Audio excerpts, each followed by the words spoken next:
యేసు మాట నా జీవితాన నీ జీవితాన మరువని మాట యేసు మాట నా జీవితాన నీ జీవితాన మరువని మాట యేసు మాట భలే భలే మాట బంగారు మాట బైబిల్లో మాట యేసు మాట భలే భలే మాట బంగారు మాట బైబిల్లో మాట యేసు మాట. లూకాసు వార్త 13వ అధ్యాయము 6వ వచనం నుండి 9వ వచనం వరకు. మరియు ఆయన వారితో ఈ ఉపమానము చెప్పెను. ఒక మనుష్యుని ద్రాక్ష తోటలో అంజూరపు చెట్టు ఒకటి నాటబడి ఉండేది. అతడు దాని పండ్లు వెదక వచ్చినప్పుడు ఏమీ దొరకలేదు గనుక అతడు, ఇదిగో 3 ఏండ్ల నుండి నేను ఈ అంజూరపు చెట్టున పండ్ల వెదక వచ్చుచున్నాను గాని ఏమీ దొరకలేదు, దీనిని నరికివేయము, దీని వలన ఈ భూమియు ఏల వ్యర్థమైపోవాలని ద్రాక్ష తోట మాలితో చెప్పాను.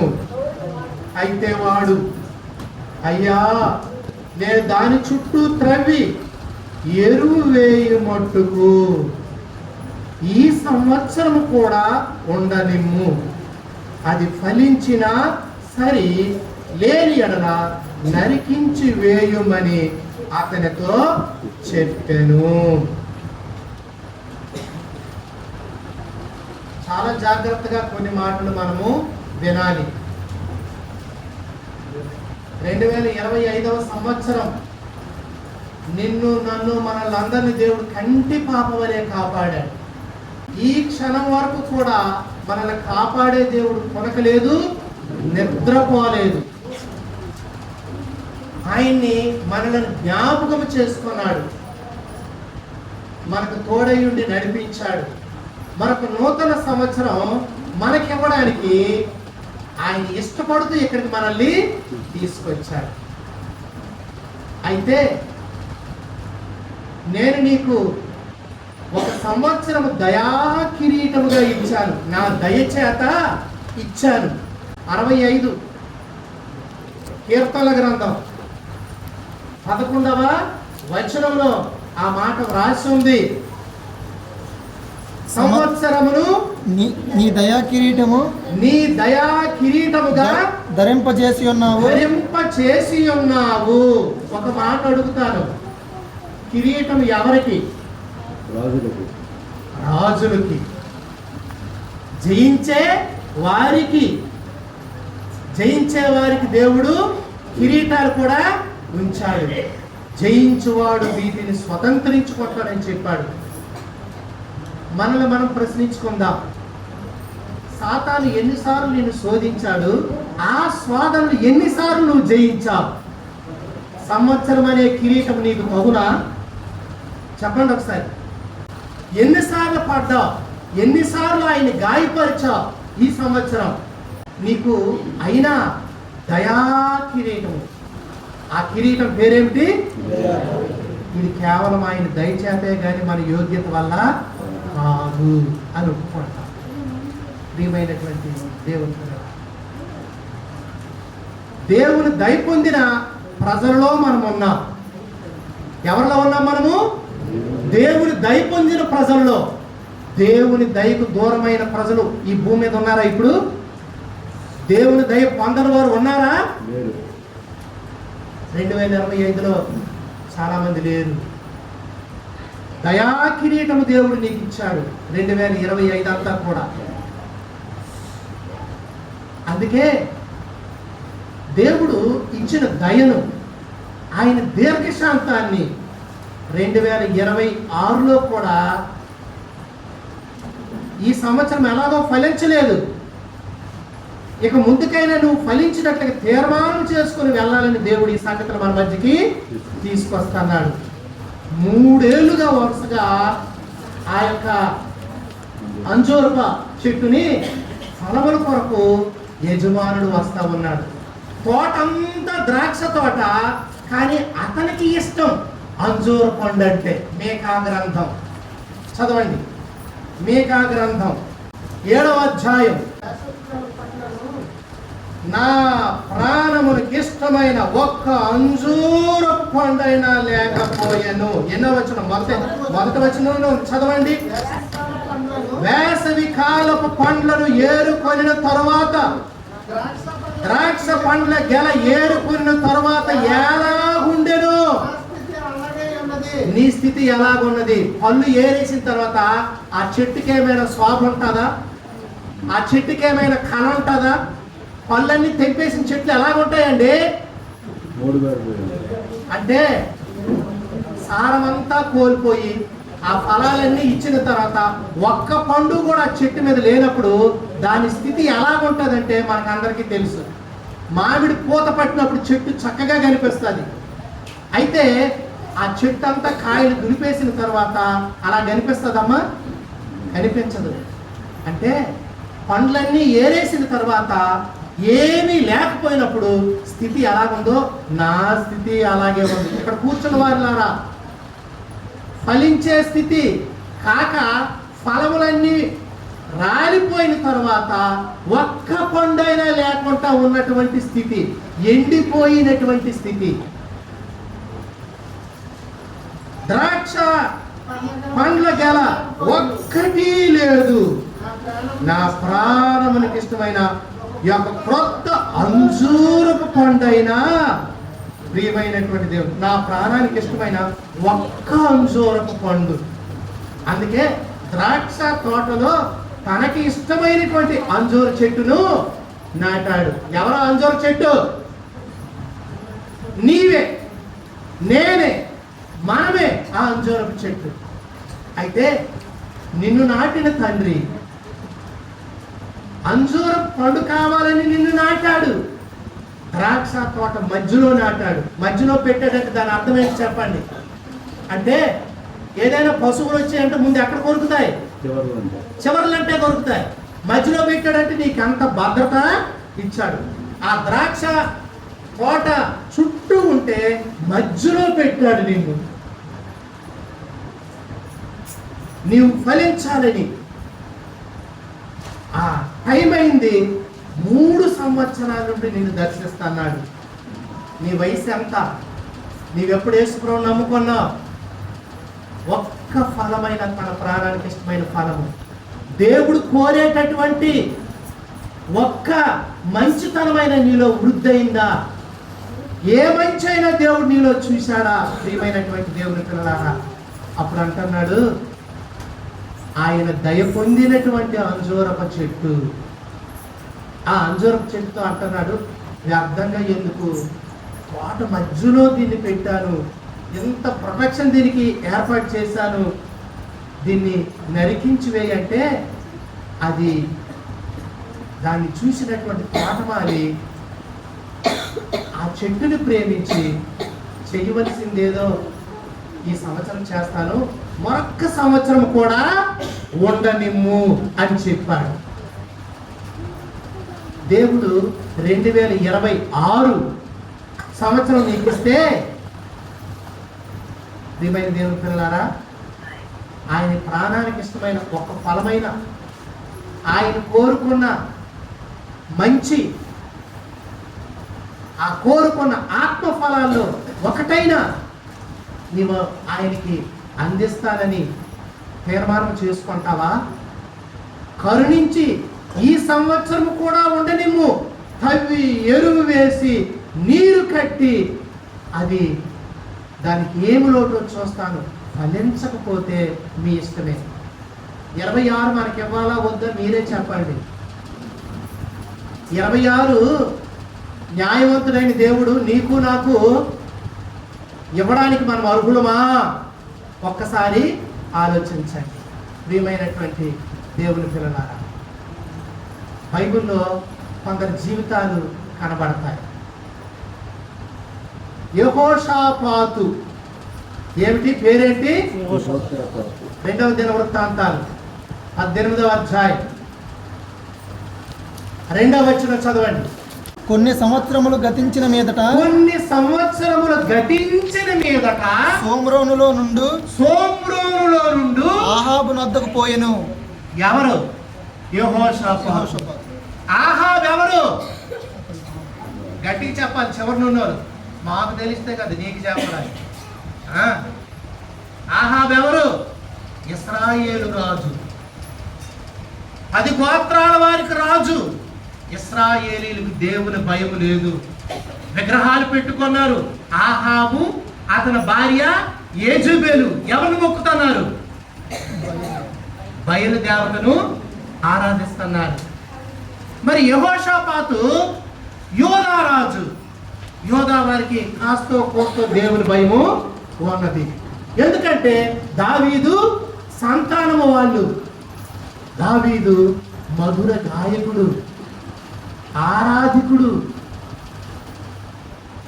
దేవుని హృదయానుసారి, ఆయన చిత్తమంతా నెరవేర్చేవాడు. 13:22 అపోస్తల కార్యాల ముందు చదివి 2వ దినవృత్తాంతాల దగ్గరికి వద్దాం. తరువాత అతన్ని తొలగించి దావీదును వారికి రాజుగా ఏర్పరిచెను. ఆయన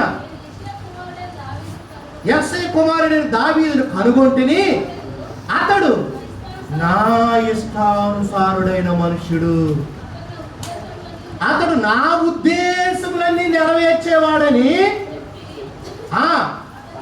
అతన్ని కూర్చి దేవుడిచ్చిన సాక్ష్యం నీకుందా?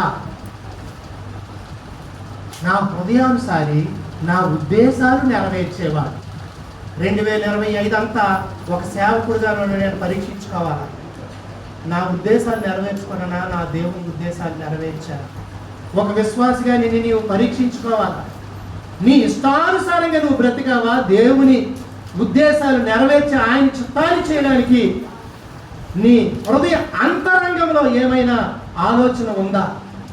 హృదయ అంతరంగాన్ని పరిశీలించే దేవుడు ఇక్కడ ఉన్నాడు. మన మధ్య సంసారం చేస్తా ఉన్నాడు తండ్రి.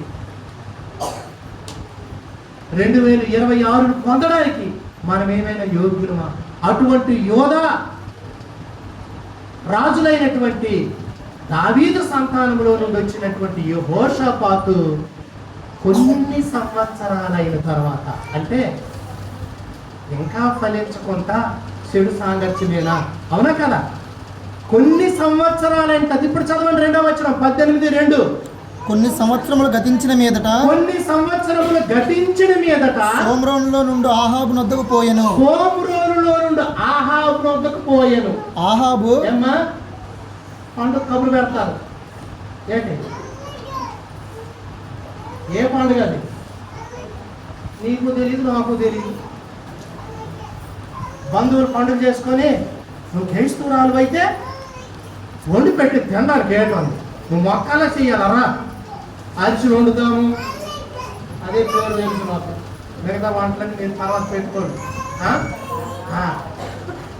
ప్రియమైనటువంటి దేవుని పిల్లలారా, ఏం చేస్తాం మనము? ఆహాబు ఇశ్రాయేలు రాజు అయ్యుండి అన్య దేవతలు పూజిస్తూ, ఆచారాలతో ఉంటూ, విగ్రహ పూజలు చేస్తూ, దేవుని పిల్లల్ని బాధిస్తూ వచ్చినటువంటి వారితో కొన్ని సంవత్సరాలు ఎడంగొన్నాడండి. ఇప్పుడు కొన్ని సంవత్సరాలు అయిన తర్వాత యెహోషాపాతు ఏం చేశాడు? 1000 మందాడట. ఏం చేశాడు? 1000 మంది. 1000 మందడం అంటే ఏంటి చెప్పండి? సంబంధం. నీకేం కనుకోం లేదు, ఉండు అమ్మా. రైట్, 1000 మందడం అర్థమైందా? మా బియ్యంకుడు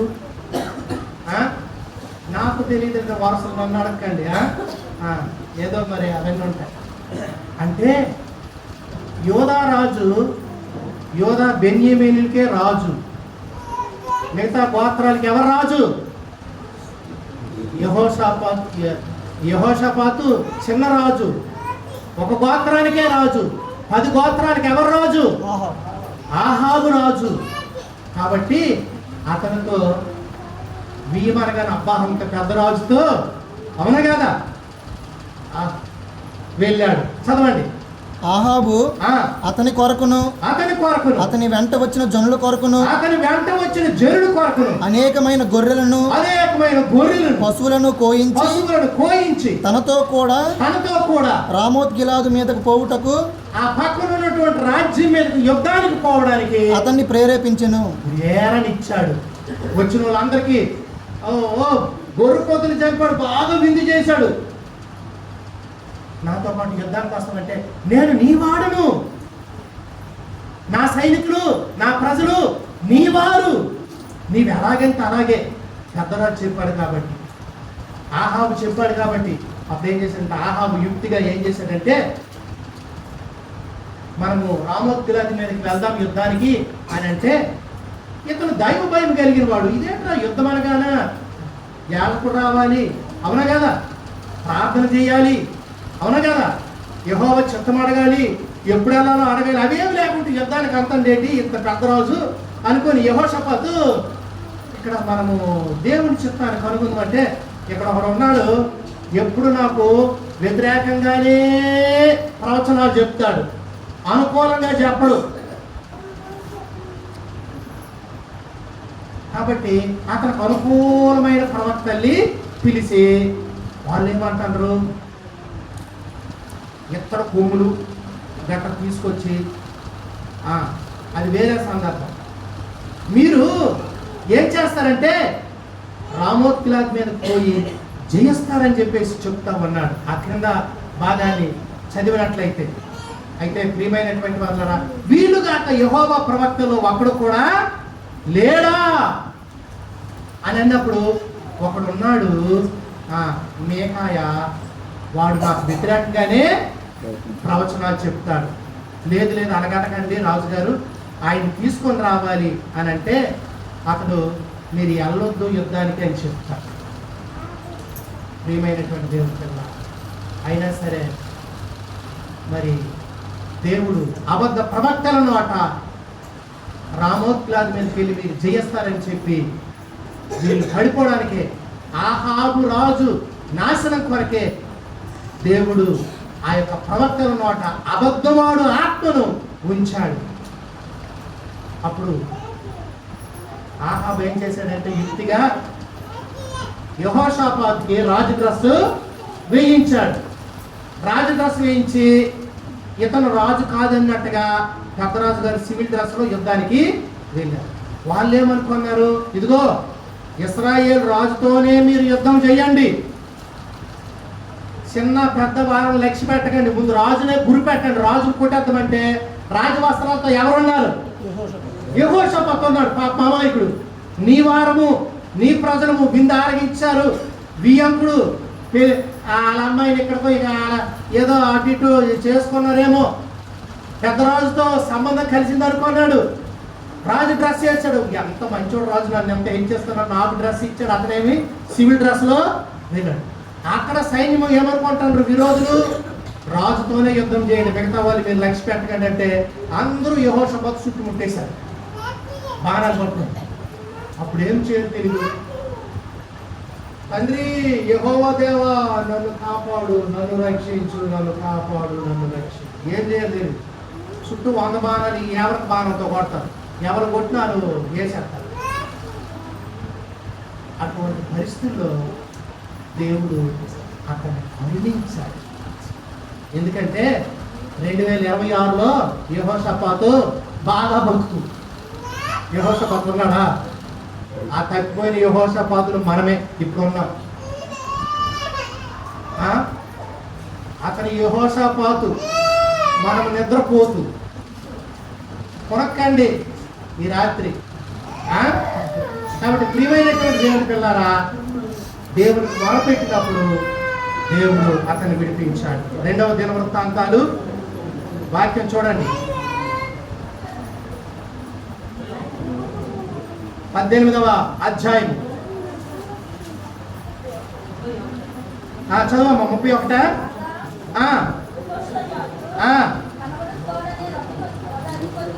రథాధిపతులు ఇశ్రాయేల్ రాజు ఇతడే అని చెప్పేసి యుద్ధం చేయడానికి అతన్ని చుట్టుకోనిరి. యెహోషాపాతు మొరపెట్టినందున యెహోవా అతనికి సహాయం చేసెను. దేవుడు అతని యొద్ద నుండి వారందరూ చుట్టుముట్టిన వారందరూ తొలగిపోయినట్లు చేశాడు. రథాధిపతులు ఇతను ఇశ్రాయేలు రాజు కాదురా బాబు అని తెలుసుకున్నారట. అతన్ని తరవడం మానేసి తిరిగిపోయిరి. అప్పుడు అక్కడ గురుచూడకి తన వింటిని ఎక్కుపెట్టి ఇశ్రాయేలు రాజును అతని కవచపు బండ సందున కొట్టగా అతడు నాకు గాయము తగిలినది, నీ చెయ్యి తిప్పి దండులో నుండి నన్ను కొనిపోమ్మని తన సారథితో అనెను. ఆ దినమును యుద్ధము ప్రబలమాయెను. అయినను ఇశ్రాయేలు రాజు అస్తమయము వరకు సిరియనులకు ఎదురుగా తన రథమునందు నిలిచెను. ప్రొద్దు గ్రుంకు వేళ అతడు చనిపోయెను. యుక్తిగా ప్రవర్తించినటువంటి ఆహాబు ఏమైపోయాడమ్మా? ఏమైపోయాడు? చచ్చిపోయాడు. యోధారాజు ఏమయ్యాడు? 19వ అధ్యాయం 1వ వచనం. యోధారాజు అయిన యెహోషాపాతు ఏ అపాయమును చెందకుండా యెరూషలేమునందు తన నగరకు తిరిగి రాగా. అప్పుడు ప్రవక్త అంటున్నాడు, చూడండి, దీర్ఘదర్శి హనానీ కుమారుడగు యెహూ అతన్ని ఎదుర్కొని పోయి రాజైన యెహోషాపాతుకి ఎలాగూ నీవు భక్తిహీనులకు సహాయం చేసి యెహోవా శత్రువులకు స్నేహితుడు అయితివి కదా, అందువలన యెహోవా సన్నిధిలో పాపము నీ మీదికి వచ్చును. జాగ్రత్త ప్రియమైనటువంటి దేవుని పిల్లారా. అంటే ఇప్పుడు యెహోషాపాతు ఏం చేయాలి? మునుపట్లాగా చెయ్యకుండా జాగ్రత్త పడాలా వద్దా?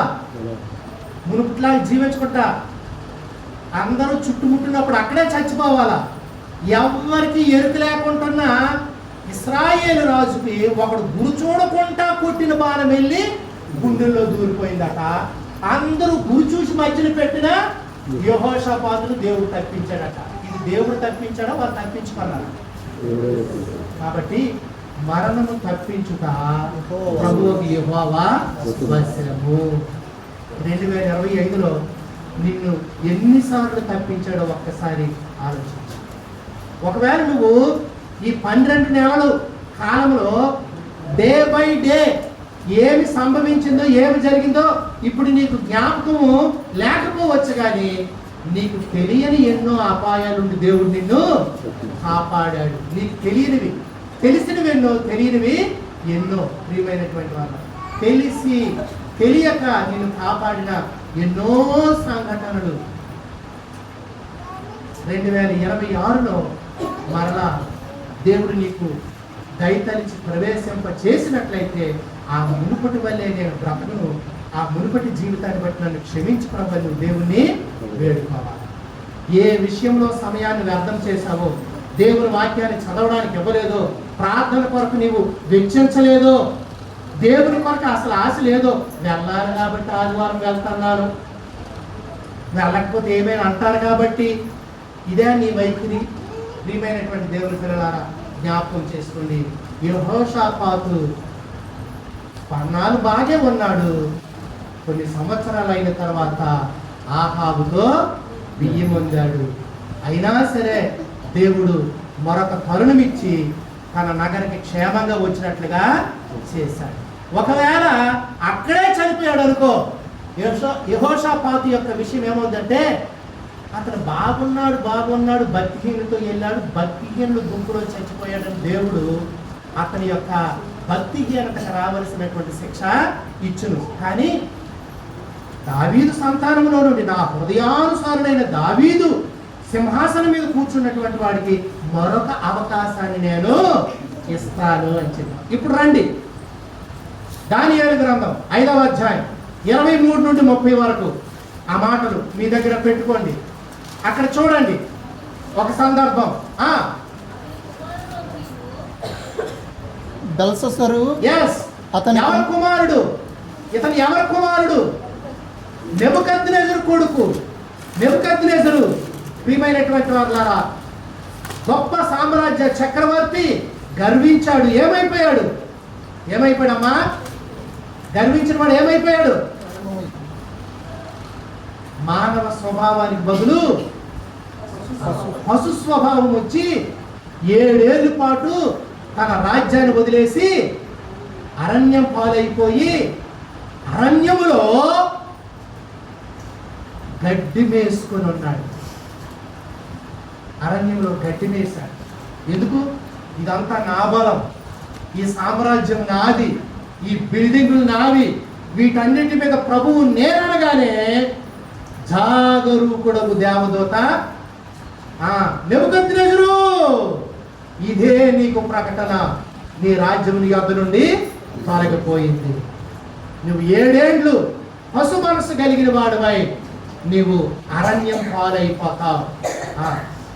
ఆ రీతిగా అతడు, ప్రియమైన వారులారా, తాను రాజ్య భ్రష్టుడైపోయి ఆ యొక్క మానవ మనసుకు బదులుగా పశు మనసులోకి వెళ్ళిపోయి అతడు 7 కాలాల పాటు దూరమైపోయాడు. చదవండి 4వ అధ్యాయంలో 29వ వచనం.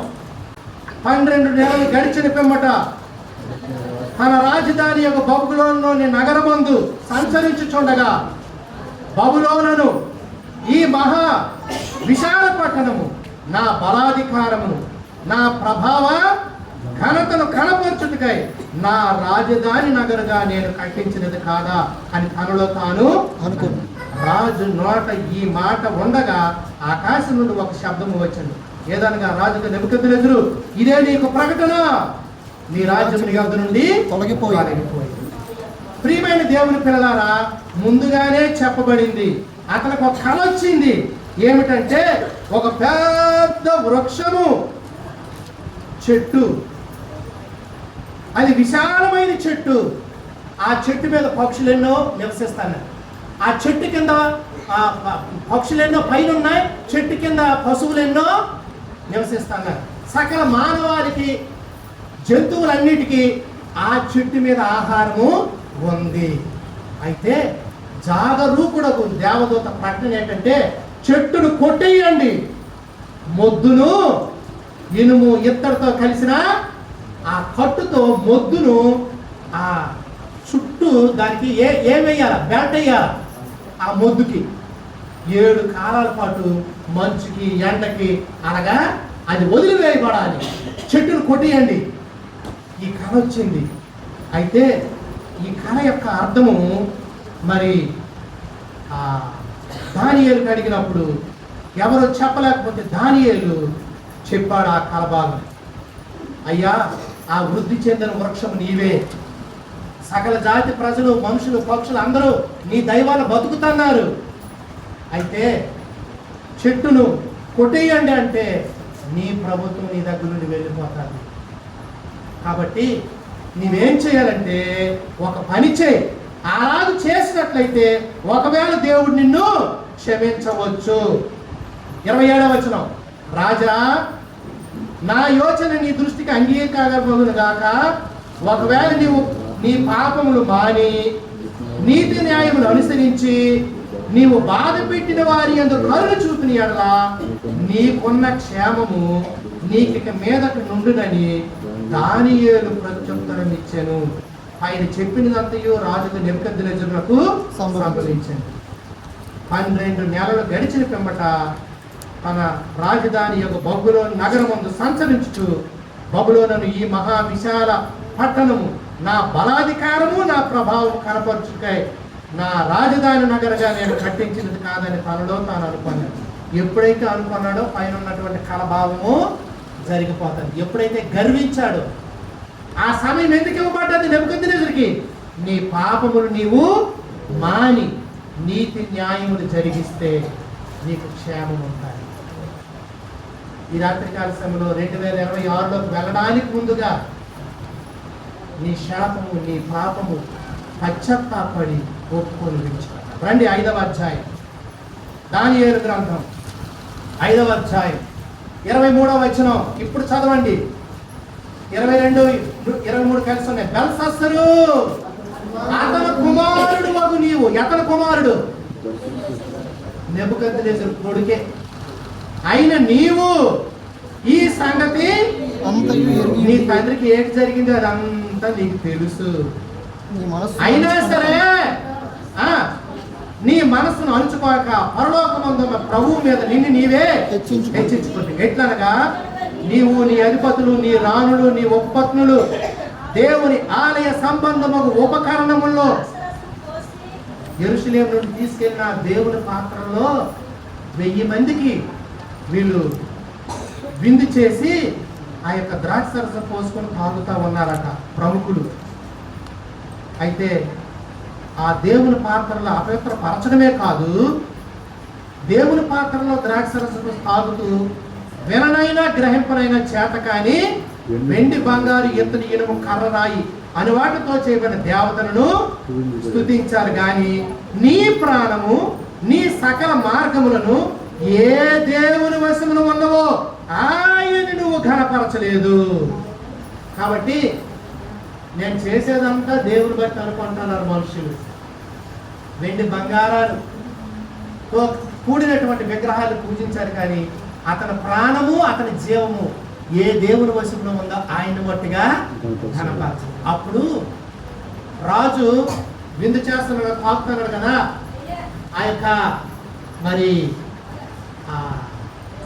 లైట్ ఉన్నటువంటి ఆ బుట్టి, ఇప్పుడు లైట్లు అప్పుడు దివిటీలే ఉండేవి కదా, అక్కడ ఆ దివిటీ ఉంచబెట్టినటువంటి ఆ గోడ మీద దీపపు ఆ కాంతి ఉంచినటువంటి ఆ గోడ మీద ఒక అరచెయ్యి వచ్చింది. అలాగా పరలోకం నుండి ఏమొచ్చింది? అరచెయ్యి. మనిషి అంతా రావక్కలే రాయడానికి, చెయ్యి వస్తే చాలు, ఎక్కడున్న చెయ్యి పని అదే, అవునా కదా? ఒక అరచెయ్యి వచ్చి గోడ మీద మెనే టేకిల్ కొపార్సిన్ అని రాసింది. అది చదువుతుంటే రాజు నడుము, కీళ్ళు గడగడ గడగడ గడగడ వణికిపోయి వణుకు పుట్టేసి అతను కూలబడిపోయాడట. దాని అర్థం తెలియక ముందే కూలబడిపోయాడు. రాసిన శాసనం ఎవరు రాశారు? దేవుడే రాయించాడు. ఆ దేశంలో ఉన్నటువంటి విద్వాంసులు అందరినీ తీసుకొచ్చి చదివేసి భావం చెప్పండి అంటే చదివేసి భావం చెప్పినోడు ఎవడ కూడా మరలా నగరంలో చెప్పారు, బాబు మీ తండ్రి కాలంలో ఉండేవాడు దానియేలు, ఆయన్ని పిలవండి. ఇతనేమని ప్రకటన చేస్తాడు? ఈ యొక్క మాటల అర్థం ఎవరైతే చెబుతారో వాళ్ళకు ఊదా రంగు వస్త్రము. రాత్రి చెప్పుకున్నామా ఊదా రంగు గురించి? రైట్, రాత్రి ఊదా రంగు, రాత్రి వరకు ప్రార్థనలే. అందుకే ఈరోజు 1 గంట విశ్రాంతి తీసుకోవాల్సింది, నేను తీసుకోలేదు. అయితే ప్రియమైనటువంటి దేవుని పిల్లారా, ఎవరైతే ఈ కలభావం చెప్తారో నాలాగా ఊదా రంగు వస్త్రము వేసుకుంటుంది. పెద్దలే వేసుకునే వాళ్ళ దినాలు, వేరెవరికి ఆ వస్త్రం ఉండేది కాదు. ఊదా రంగు వస్త్రం వేసుకొని బెడకి బంగారు హారము వేసి, ఉంగరం కూడా ఉందేంటి లేదా? వస్త్రం ధరించి తన మెడను సువర్ణమయమైన కంఠభూషణము ధరింపబడిన వాడే రాజ్యములో 3వ అధికారిగా ఏలెను. అమ్మా, రాజు తర్వాత ఇంకొక ప్రధానమంత్రి ఎవరు ఉంటారు, తర్వాత అధికారి ఈయనే అవుతాడు. కాబట్టి ఊదా రంగు వస్త్రము, కంఠహారము, ఏది బంగారు కంఠహారము, రాజ్యంలో 3వ అధికారి.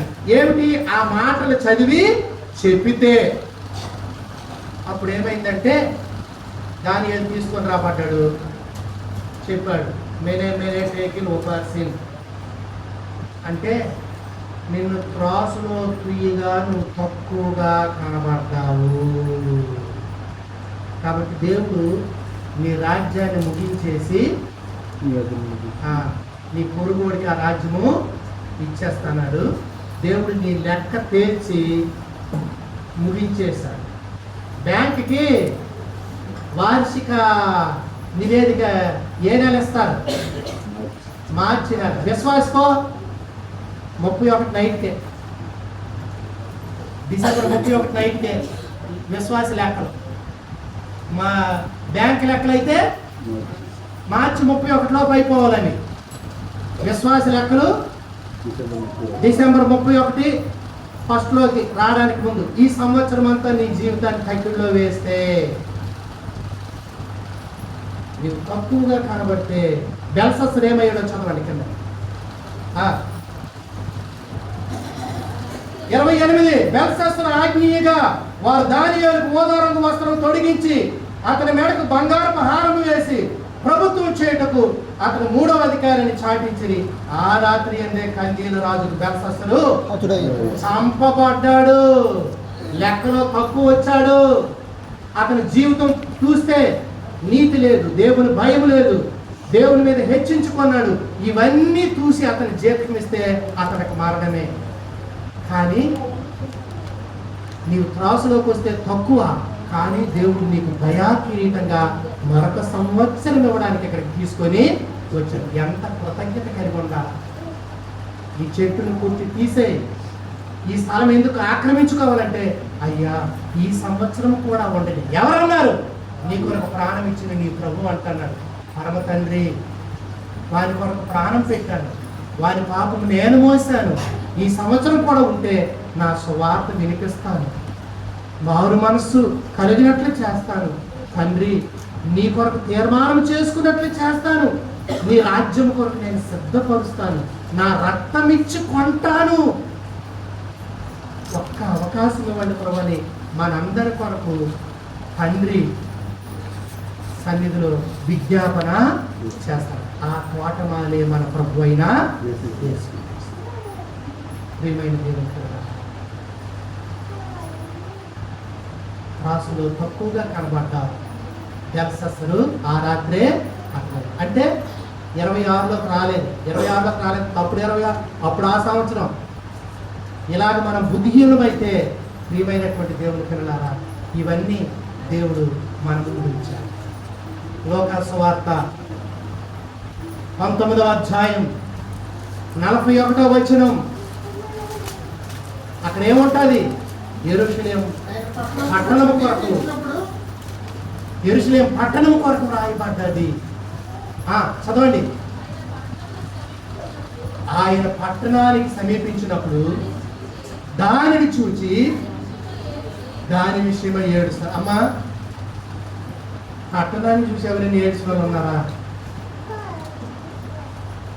పట్టణం అంటే మేడలు మిద్దులు కాదమ్మా, ఆ పట్టణంలో ఉన్నటువంటి ప్రజలు. యెరూషలేమును దేవుడు కోరుకున్నాడు. యెరూషలేము తనకు నివాస స్థానముగా, యెరూషలేమును ప్రేమించిన దేవుడు యెరూషలేము తను చేర్చుకోవడం లేదు, తను అంగీకరించడం లేదు. అందుకే ఆ పట్టణము పట్టబడుతుంది, కూల్చివేయబడుతుంది, ఆ ప్రజలు చెరకపోతారు. అందుకే ఆ పట్టణాన్ని గురించి ప్రభువు ఏడుస్తున్నాడు. నీవును ఈ నీ దినమందైనను సమాధాన సంబంధమైన సంగతులు ఆలకిస్తే నీకెంతో మేలు. కానీ ఇప్పుడు అవి నీ కనులకు కానరాకుండా ఉన్నాయి. దేవుడన్నా, రక్షణన్నా, మందిరమన్నా లేదు. పని పాట లేకపోతే దేవుని మందిరికి వెళ్తారు అంటున్నారు. ప్రియమైన దేవుని పిల్లలారా, దేవుని అంగీకరించిన ఆ పట్టణము పోల్చబడింది, కొట్టువేయబడింది. అయితే దేవుడు కరుణించి మరలా యెరూషలేమును నిర్మాణం చేశాడు. నిన్ను పోల్చక ముందే ఆయన పాదాల దగ్గర పడితే, ఈ రాత్రికాల సమయంలో ఆయన నిన్ను దర్శిస్తున్నాడు. ఆయన నీవు చేర్చుకుంటే, కోడి తన పిల్లలు రెక్కల కింద చేర్చుకున్నట్టు ఎన్నోసార్లు చేర్చుకున్నావు అనుకుంటే మీరు వల్లకపోయిరి అంటున్నాడు యెరూషలేమును గురించి. ప్రియమైన దేవుని పిల్లలు, ప్రకటన గ్రంథం 2వ అధ్యాయం, అక్కడ మొదటి ప్రేమను వదిలినటువంటి సంఘము మొదటి ప్రేమ వదిలిసింది. మొదట ఆసక్తి లేదు. మందిరానికి ఎలా వస్తారంటే, అమ్మా సందర్శకులుగా వస్తున్నారు, వచ్చామా పోయామా. మందిరంలో ఏ బాధ్యత ఉండదు.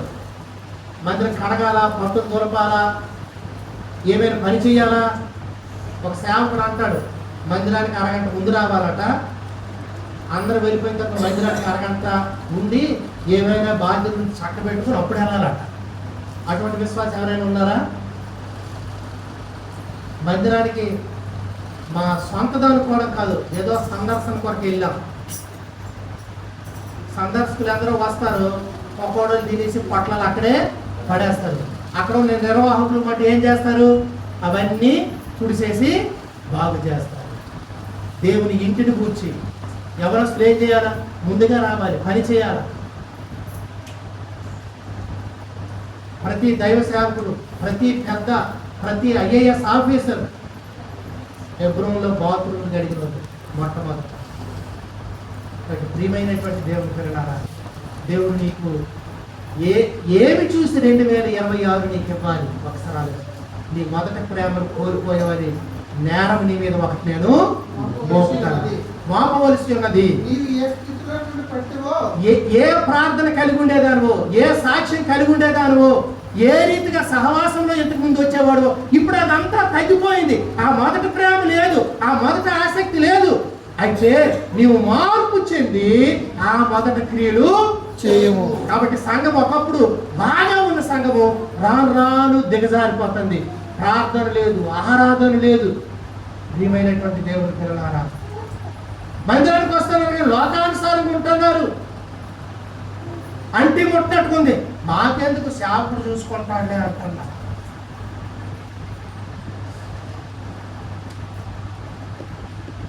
పాట షీట్లు ప్రింట్ వేసి రండి అయితే ఇలాగేసుకొచ్చా. నేను మళ్ళా పరిగెట్టాలి ఆ పాటలు.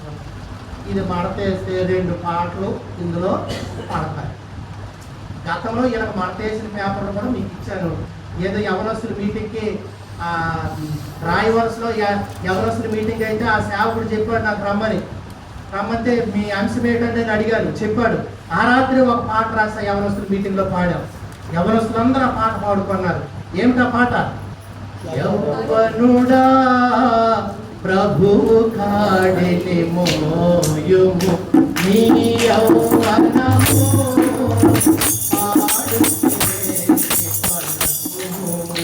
ఓ యౌవనుడా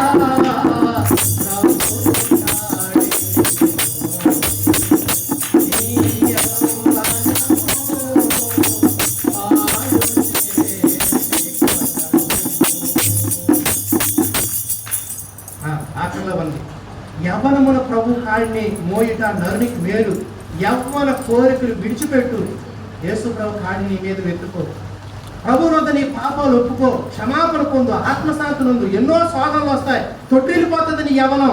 సహవాసంలో నిలబడు, ప్రభువు నీకు జయమిస్తాడు. పైనున్న వాటిని వెతుకు, నీతిని, విశ్వాసాన్ని, ప్రేమని వెతికి వెంటాడు. గురి లేకుండా బ్రతకు, ప్రభువునే నీ గురిగా పెట్టుకో. ఆయన వెంట వెళ్ళు, వెలుగుతో జీవించు.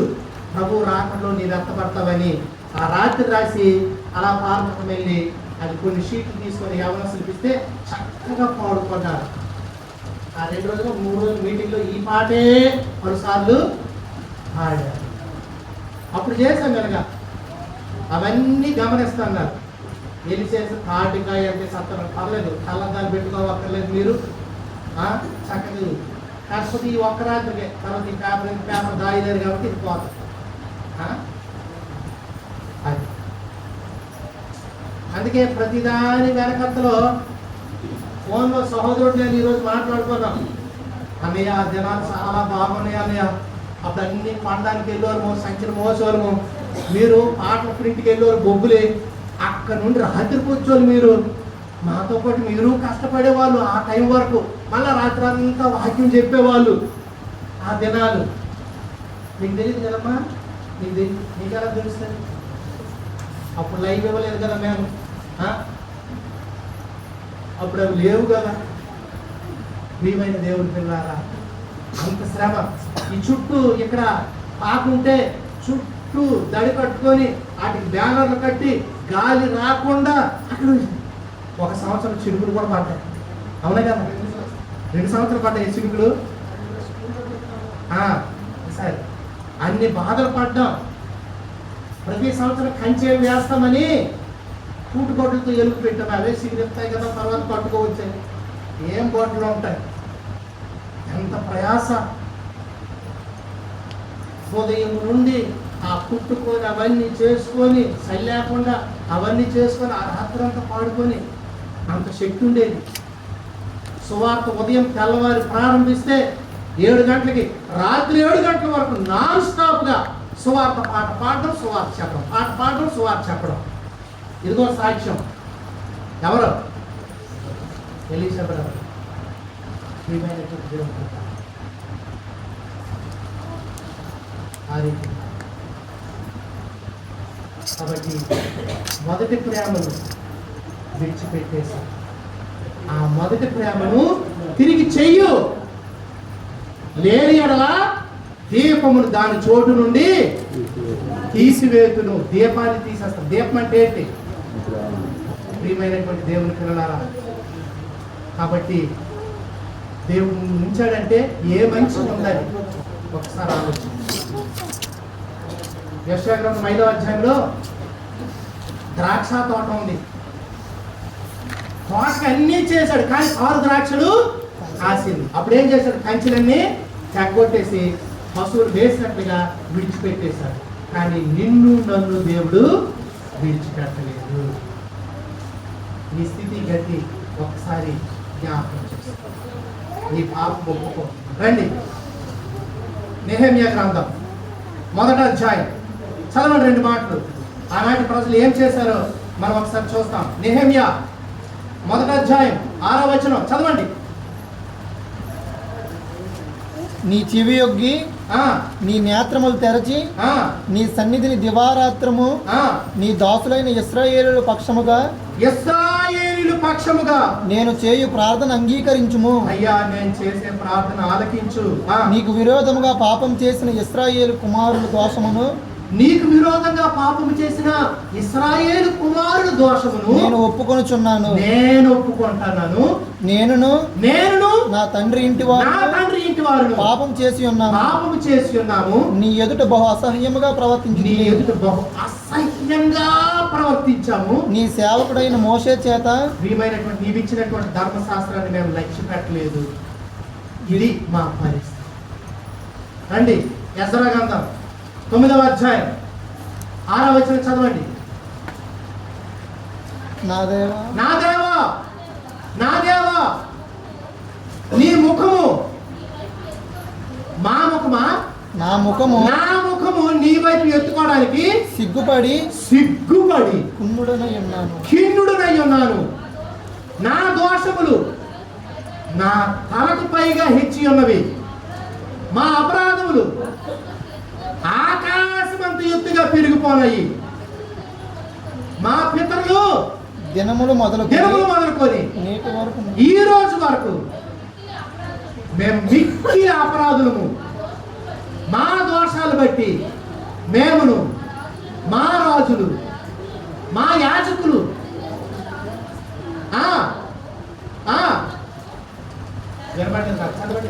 అన్య దేశుల రాజుల వశమున ఖడ్గముకి చెరకి దోపునకును దోచుకున్నారు దేవుని ప్రజల్ని. నేటి దినమునున్నట్టుగా అప్పగించబడ్డాము. మిగులు సిగ్గునందున వారు. కాబట్టి మా గతి ఎలాగ అయిపోవడానికి మా పాపమే కాదు. మా యాజకుల పాపము మేము ఒప్పుకుంటున్నాం. మా పితరుల పాపం ఒప్పుకుంటున్నాం. మా తండ్రుల పాపము, మా పాపము కూడా ఒప్పుకుంటున్నాం.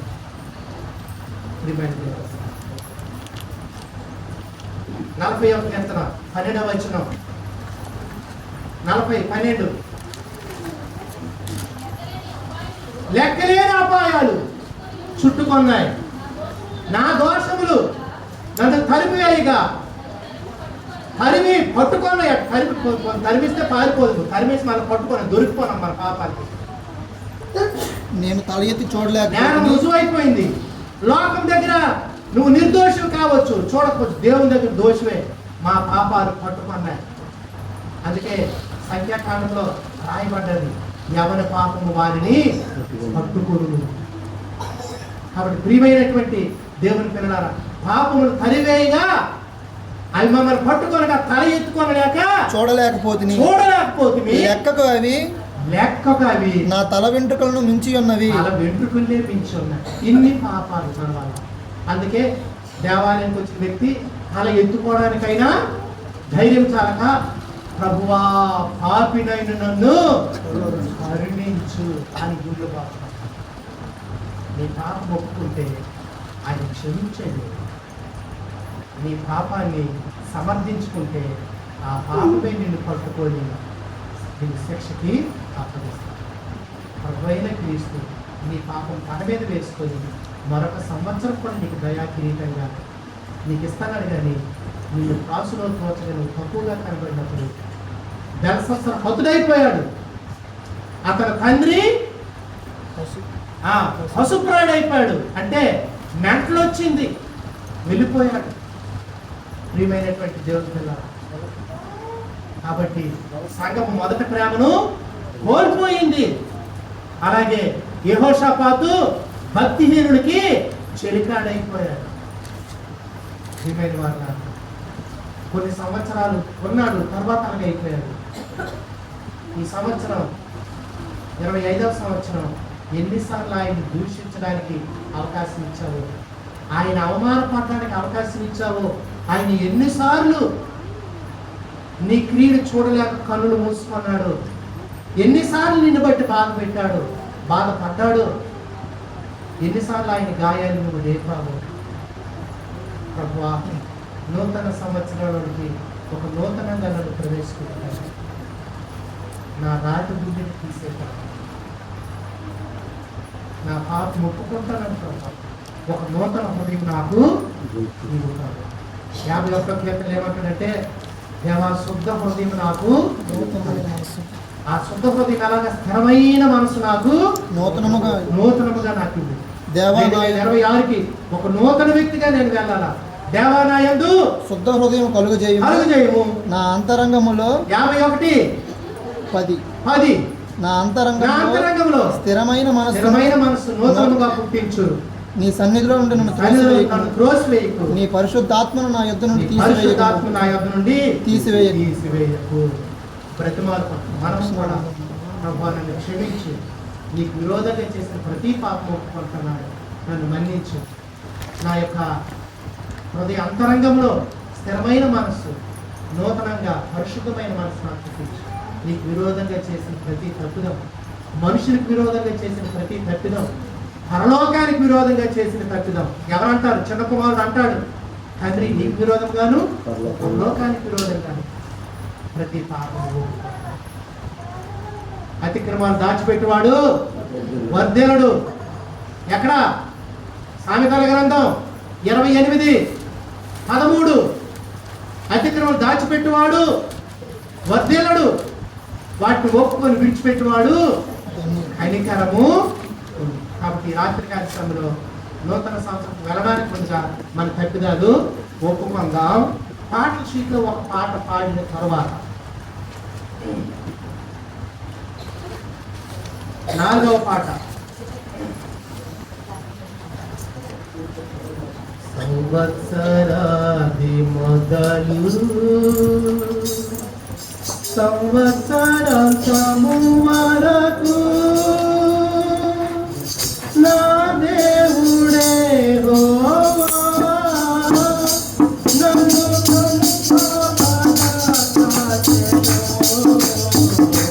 నాపై కనుదృష్టి చేను.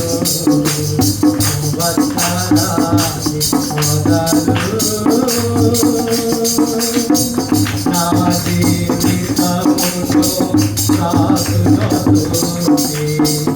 లెక్కలు చూసి దాన్ని ముగించి, నా జీవితమును సాగులో చూసి లెక్కలు చూసి దాన్ని ముగించి, అతి తక్కువగా కనబడగా,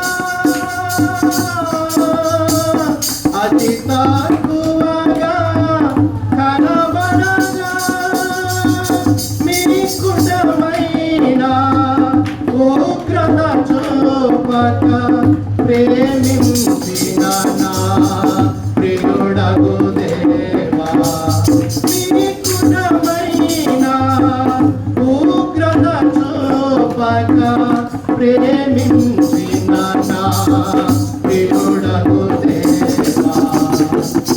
నన్ను కనినందుకే కదా, నన్ను కొనినందుకే కదా, నన్ను కనినందుకే కదా, నన్ను కొనినందుకే కదా, సంవత్సరాది మొదలు సంవత్సరాది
గంటలు అయింది.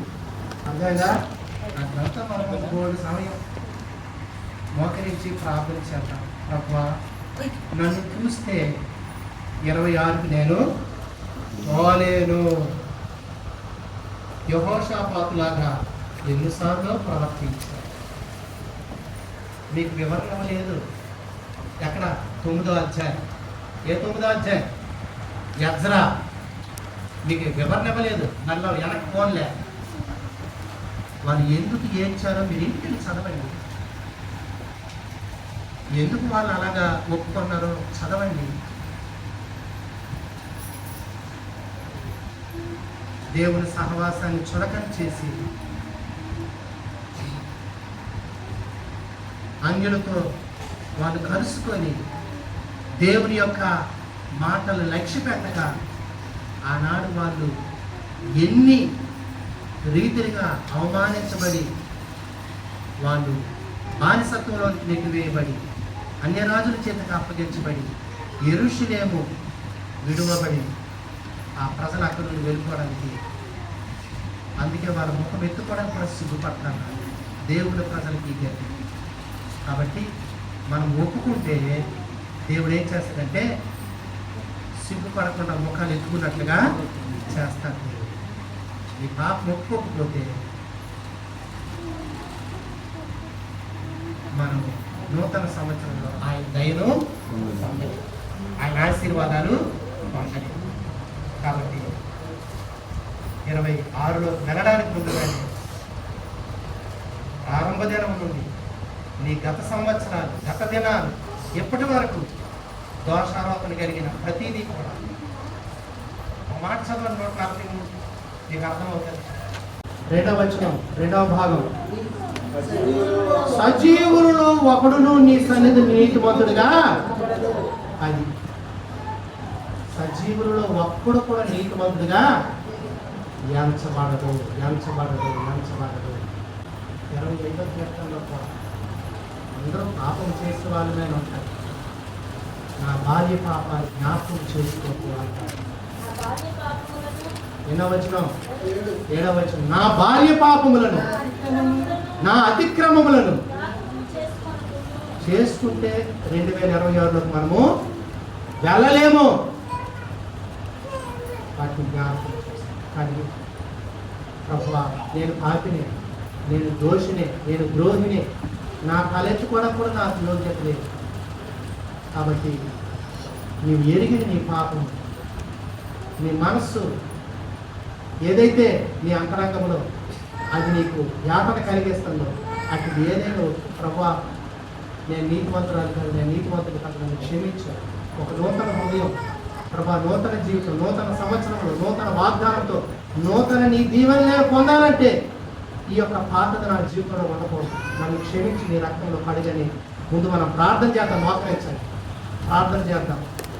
దేవుడు ఈ సంవత్సరం కూడా మరొక సంవత్సరంలోకి మన కృప చొప్పున, లేకపోతే బెల్సస్సును చూసిన దేవుడు నిన్ను నన్ను చూస్తే ఏమైపోతాం?